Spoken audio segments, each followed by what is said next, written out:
श्रीमद् भागवत महापुराण दशम स्कंध 37वां अध्याय। केसी और व्योमासुर का उद्धार तथा नारद जी के द्वारा भगवान की स्तुति।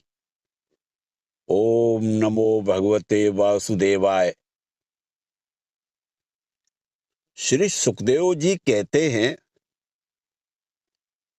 परीक्षित, कंस ने जिस केसी नामक दैत्य को भेजा था वह बड़े भारी घोड़े के रूप में मन के समान वेग से दौड़ता हुआ ब्रज में आया। वह अपनी टापों से धरती खोदता आ रहा था। उसकी गर्दन के छितराए हुए बालों के झटके से आकाश के बादल और विमानों की भीड़ तितर बितर हो रही थी। उसकी भयानक हिनहिनाहट से सबके सब भय से कांप रहे थे। उसकी बड़ी बड़ी आंखें थी। मुंह क्या था, मानो किसी वृक्ष का खोडर ही हो। उसे देखने से ही डर लगता था। बड़ी मोटी गर्दन थी। शरीर इतना विशाल था कि मालूम होता था काली काली बादल की घटा है। उसकी नीयत में पाप भरा था। वह श्री कृष्ण को मारकर अपने स्वामी कंस का हित करना चाहता था। उसके चलने से भूकंप होने लगता था। भगवान श्री कृष्ण ने देखा कि उसकी हिनहिनाहट से उनके आश्रित रहने वाला गोकुल भयभीत हो रहा है और उसकी पूंछ के बालों से बादल तितर बितर हो रहे हैं। तब वह लड़ने के लिए उन्हीं को ढूंढ भी रहा है। तब वे बढ़कर उसके सामने आ गए और उन्होंने सिंह के समान गरजकर उसे ललकारा। भगवान को सामने आया देख वह और भी चिढ़ गया तथा उनकी ओर इस प्रकार मुंह फैलाकर दौड़ा मानो आकाश को पी जाएगा। परीक्षित, सचमुच केसी का वेग प्रचंड था। उस पर विजय पाना तो कठिन था ही, उसे पकड़ लेना भी आसान नहीं था। उसने भगवान के पास पहुंचकर दुलत्ती झाड़ी, परंतु भगवान ने उससे अपने को बचा लिया। भला वह इंद्रियातीत को कैसे मार पाता। उन्होंने अपने दोनों हाथों से उसके दोनों पिछले पैर पकड़ लिए और जैसे गरुड़ सांप को पकड़कर झटक देते हैं, उसी प्रकार क्रोध से उसे घुमाकर बड़े अपमान के साथ 400 हाथ की दूरी पर फेंक दिया और स्वयं अकड़कर खड़े हो गए। थोड़ी ही देर के बाद केसी फिर सचेत हो गया और उठ खड़ा हुआ। इसके बाद वह क्रोध से तिलमिलाकर और मुंह फाड़कर बड़े वेग से भगवान की ओर झपटा। उसको दौड़ते देख भगवान मुस्कुराने लगे। उन्होंने अपना बायां हाथ उसके मुंह में इस प्रकार डाल दिया जैसे सर्प बिना किसी आशंका के अपने बिल में घुस जाता है। परीक्षित, भगवान का अत्यंत कोमल कर कमल भी उस समय ऐसा हो गया मानो तपाया हुआ लोहा हो। उसका स्पर्श होते ही केसी के दांत टूट टूट कर गिर गए और जैसे जलोदर रोगी उपेक्षा कर देने पर बहुत बढ़ जाता है, वैसे ही श्री कृष्ण का भुजदंड उसके मुंह में बढ़ने लगा। अचिंत शक्ति भगवान श्री कृष्ण का हाथ उसके मुंह में इतना बढ़ गया कि उसकी सांस के भी आने जाने का मार्ग न रहा।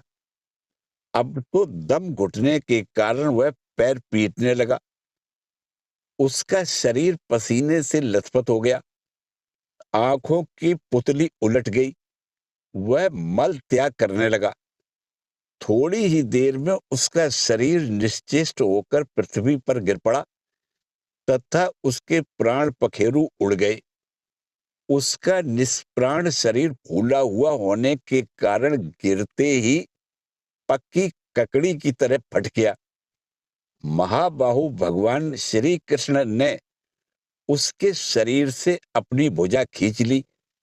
उन्हें इससे कुछ भी आश्चर्य या गर्व नहीं हुआ। बिना प्रयत्न के ही शत्रु का नाश हो गया। देवताओं को अवश्य ही इससे बड़ा आश्चर्य हुआ।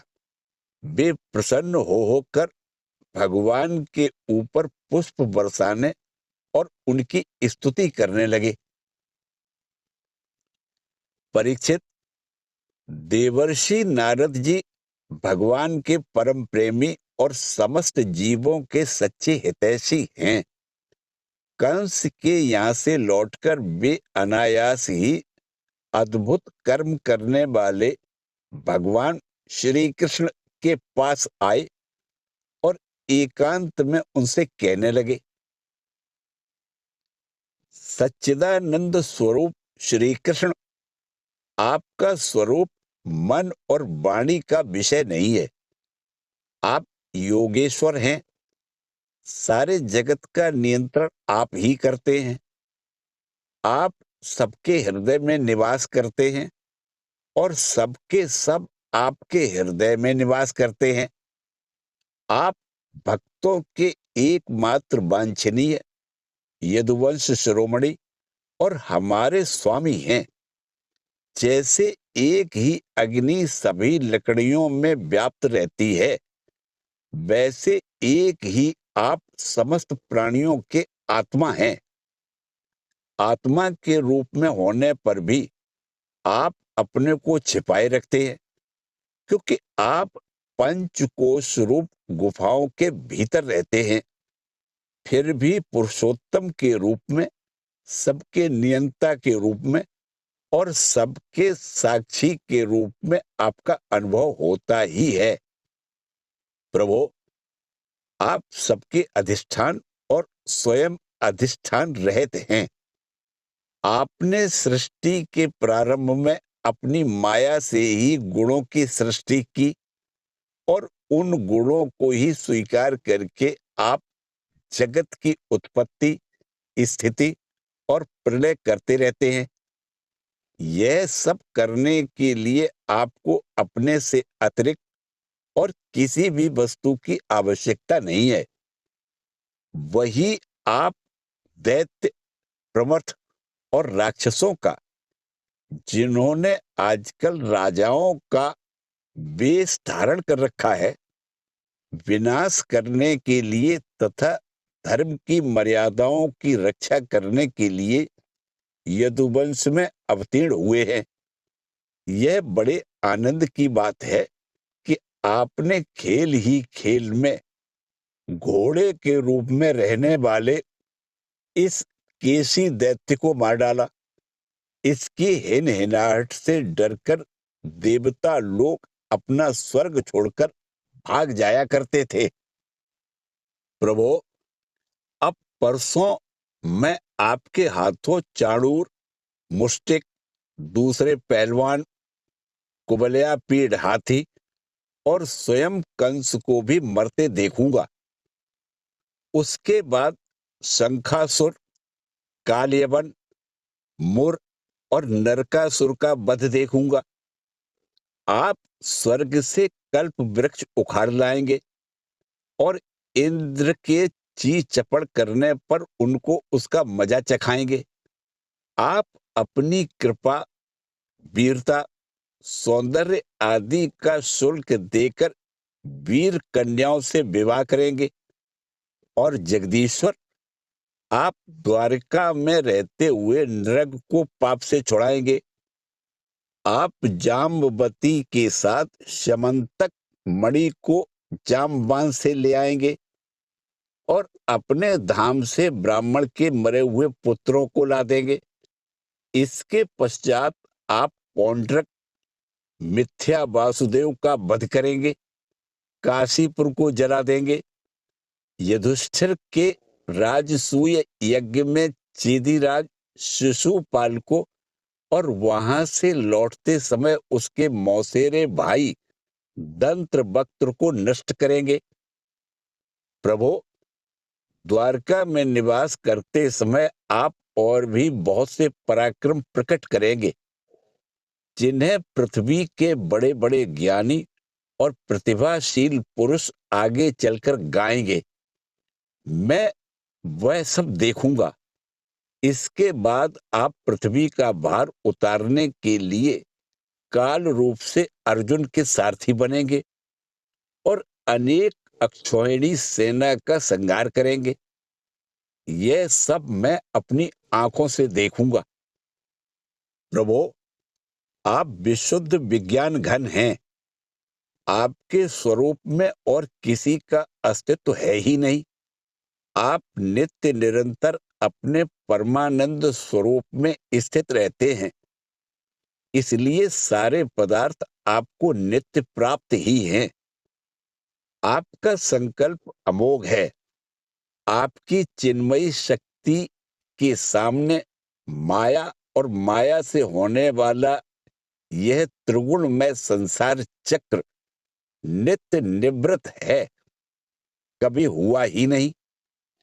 ऐसे आप अखंड एकरस सच्चिदानंद स्वरूप निरतिशय ऐश्वर्य संपन्न भगवान की मैं शरण ग्रहण करता हूं। आप सबके अंतर्यामी और नियंता हैं। अपने आप में स्थित परम स्वतंत्र हैं। जगत और उसके अशेष विशेषों, भाव अभाव रूप सारे भेद विभेदों की कल्पना केवल आपकी माया से ही हुई है। इस समय आपने अपनी लीला प्रकट करने के लिए मनुष्य का सा श्री विग्रह प्रकट किया है और आप यदु, वृषणी तथा सात्वत वंशियों के शिरोमणि बने हैं। प्रभो, मैं आपको नमस्कार करता हूं। श्री सुखदेव जी कहते हैं, परीक्षित, भगवान के परम प्रेमी भक्त देवर्षि नारद जी ने इस प्रकार भगवान की स्तुति और प्रणाम किया। भगवान के दर्शनों के आह्लाद से नारद जी का रोम रोम खिल उठा। तदंतर उनकी आज्ञा प्राप्त करके वे चले गए। इधर भगवान श्री कृष्ण केसी को लड़ाई में मारकर फिर अपने प्रेमी एवं प्रसन्नचित ग्वाल वालों के साथ पूर्ववत पशुपालन के काम में लग गए तथा ब्रजवासियों को परमानंद वितरण करने लगे। एक समय वे सब ग्वालवाल पहाड़ की चोटियों पर गाय आदि पशुओं को चरा रहे थे तथा कुछ चोर और कुछ रक्षक बनकर छिपने छिपाने का लुका छिपी का खेल खेल रहे थे। राजन, उन लोगों में से कुछ तो चोर और कुछ रक्षक तथा कुछ भेड़ बन गए थे। इस प्रकार वे निर्भय होकर खेल में रम गए थे। उसी समय ग्वाल का वेश धारण करके व्योमासुर वहां आया। वह मायावियों के आचार्य मयासुर का पुत्र था। स्वयं भी बड़ा मायावी था। वह खेल में बहुधा चोर ही बनता और भेड़ बने हुए बहुत से बालकों को चुराकर छिपा आता। वह महान असुर बार बार उन्हें ले जाकर एक पहाड़ की गुफा में डाल देता और उसका दरवाजा एक बड़ी चट्टान से ढक देता। इस प्रकार ग्वाल वालों में केवल 4-5 बालक ही बच रहे। भक्त वत्सल भगवान उसकी यह करतूत जान गए। जिस समय वह ग्वाल वालों को लिए जा रहा था, उसी समय उन्होंने जैसे सिंह भेड़िए को दबोच ले, उसी प्रकार उसे धर दबाया। व्योमासुर बड़ा बली था। उसने पहाड़ के समान अपना असली रूप प्रकट कर दिया और चाहा कि अपने को छुड़ा लूं। परंतु भगवान ने उसको इस प्रकार अपने शिकंजे में फांस लिया था कि वह अपने को छुड़ा न सका। तब भगवान श्री कृष्ण ने अपने दोनों हाथों से जकड़कर उसे भूमि पर गिरा दिया और पशु की भांति गला घोंटकर मार डाला। देवता लोग विमानों पर चढ़कर उनकी यह लीला देख रहे थे। अब भगवान श्री कृष्ण ने गुफा के द्वार पर लगे हुए चट्टानों के पिहान तोड़ डाले और ग्वाल वालों को उस संकटपूर्ण स्थान से निकाल लिया। बड़े बड़े देवता और ग्वाल वाल उनकी स्तुति करने लगे और भगवान श्री कृष्ण ब्रज में चले आए। इसी के साथ 37वां अध्याय समाप्त हुआ। ओम नमो भगवते वासुदेवाय।